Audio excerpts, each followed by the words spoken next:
Hello, this is Allan Arkush with a trailer from hell about the greatest movies ever made. Who says that these are the greatest movies ever made? Well, you got to go back to 1952. And for every 10 years after that, the British Film Institute and Sight and Sound magazine have published a list called the Top 100 Greatest Movies of All Time. The list has become the word in certain, mostly academic circles and pretentious places.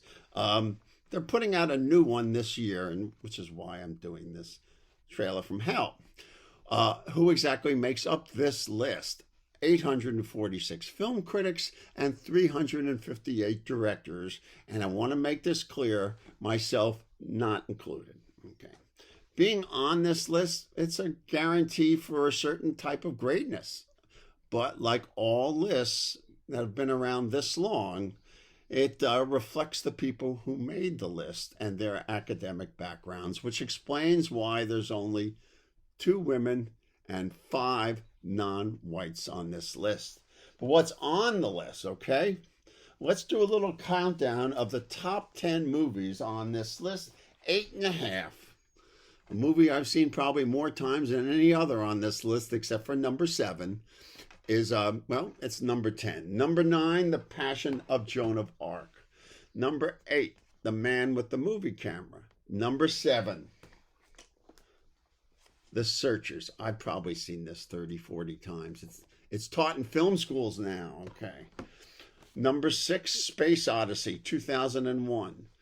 Number 5 is Murnau's Sunrise. The Rules of the Game, another personal favorite, as most of the movies on this list, is number 4. Number 3 is Ozu's Tokyo Story. And number 2, a former champion for many, many decades, a heavyweight in film history, Citizen Kane. And number 1, the new champion for the last 9 or 10 years, Alfred Hitchcock's Vertigo. Okay. So the director's list is slightly different. It's less, let me just put it this way, it's less academic. You got Taxi Driver, The Godfather, Apocalypse Now, a movie that I really need to see, Tarkovsky's The Mirror, and Bicycle Thieves. And number 1 on the director's list is the sublime Tokyo Story by Ozu. Okay. So I kind of lean towards the director's list. As I scan the entire list, which I've done carefully, it really is above reproach.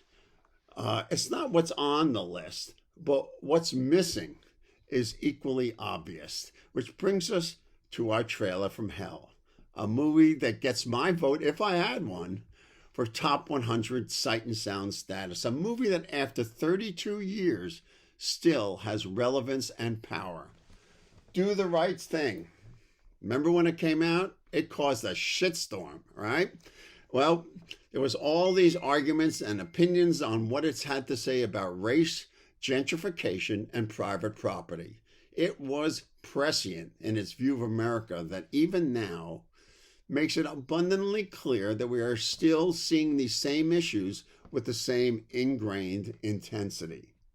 This filmmaking, well, it has all the boldness of youth.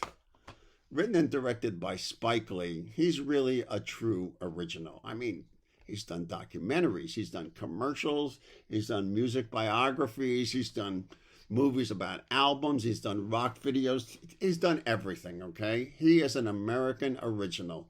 And Do the Right Thing gets my vote for top 100 status, which is why it's our trailer from hell.